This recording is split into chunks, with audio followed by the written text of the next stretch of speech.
Hi there, beautiful souls watching. Thank you. I'm Gabrielle, retired medium in Germany, and I like to share some of my otherworldly experiences and insights.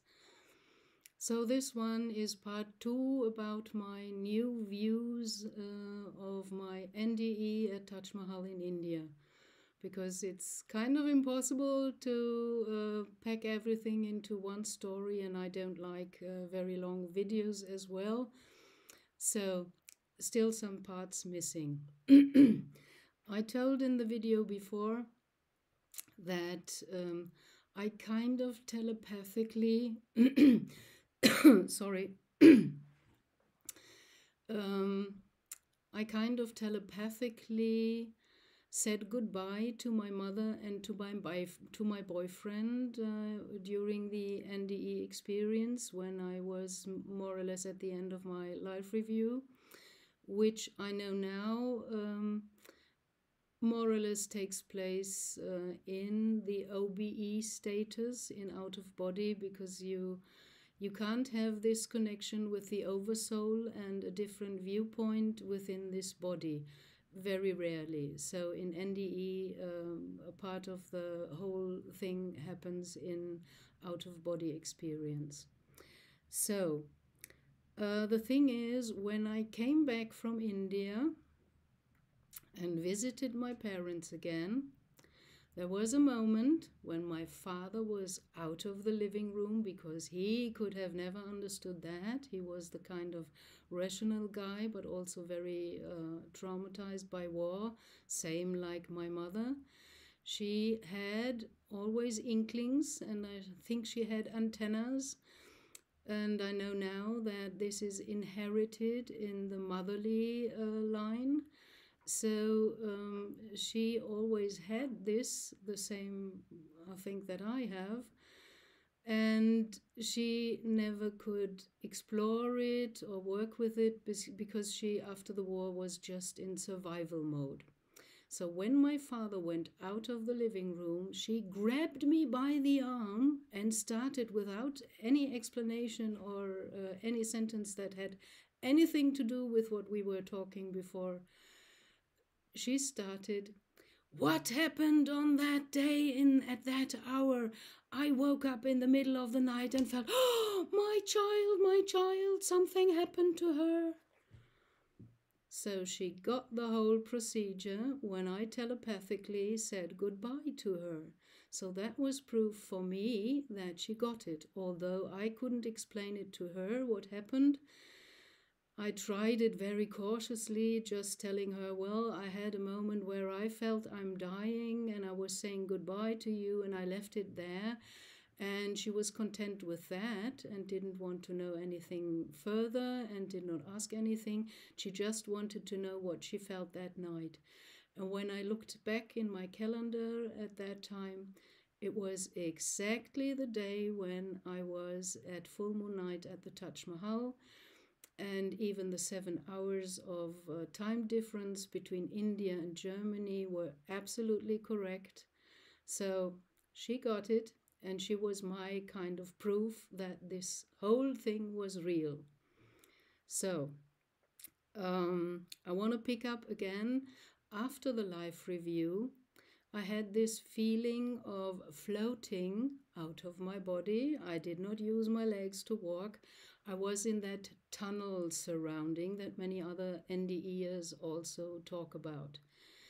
And I was floating in this tunnel, and suddenly, boom, there was a wall that blocked the way, and it was made of megalithic stones that I later, in researching archaeological stuff, I found the same kind of wall that reminded me very much of the wall in the tunnel in these old megalithic buildings and old temples like Pumapunku and so on all over the world. So I stood in front of the wall, my passage was blocked, and then on the wall appeared fire writing, like unfolding every letter, every word, one after the other. And there stood in fire writing, "You are not going to die now. Go back to Germany. The Rosicrucians around your corner have the knowledge you seek. So that was it for me. Then I more or less turned around, and I don't know, I have no memory at all how or when I left the Taj Mahal, when I left this crypt. I don't remember the man being there. I don't know how long the life review took. It might have been from outside view only 5 minutes that I was standing there. Who knows? To me, it felt like hours. That's the same thing about perceiving time and space very differently when you're in another dimension, or maybe a portal opened and you crossed over into the next dimension, something like that. So I don't know how I went back to my hotel. I just found myself being back in my hotel room, lying on the bed at 3 or 4 o'clock in the morning. So there's a lot of hours missing, because I don't think I spent 6 hours or 5 hours at the Taj Mahal. And I was just in the hotel room, lying on my bed, and I felt kind of numb. I couldn't move. It was very hard to move just the hand to take a glass of water from beside my hotel bed. And I stayed like that more or less for 3 days and 3 nights, without going out, without talking to anyone, and no one looked after me. I was happy about that. And after 3 days, I got my things together again, and I thought, okay, I have to go back to Germany and go to the Rosicrucians. And because I had a talk assisted before I made the journey to India with the Rosicrucians, I thought, well, I'm just going back to their center in the next town where I live, in the neighbor town. And then I found out, entering the center, there were two people that I knew. They were living in my neighborhood. So I found out, wow, I was already more or less in touch via the radiation of the auric field of these people. And I told that the auric field is more or less much bigger than we are. It's circa 30 meters around you. So if you walk in a park and someone else is walking over there, your auric fields touch, and there's always an energy exchange happening.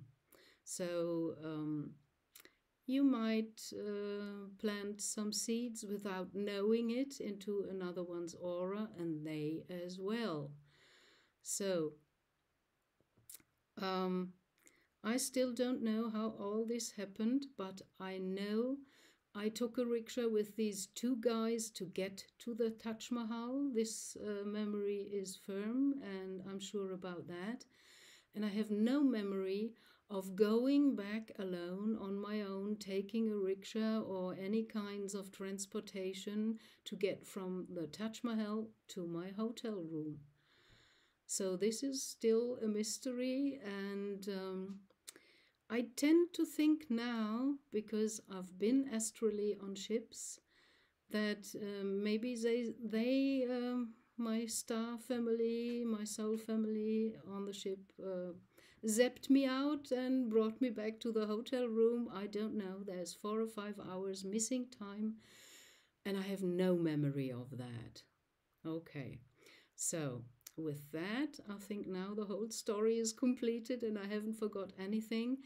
But if you have interesting questions, I'd like to hear them. So please feel free to ask something in the comments.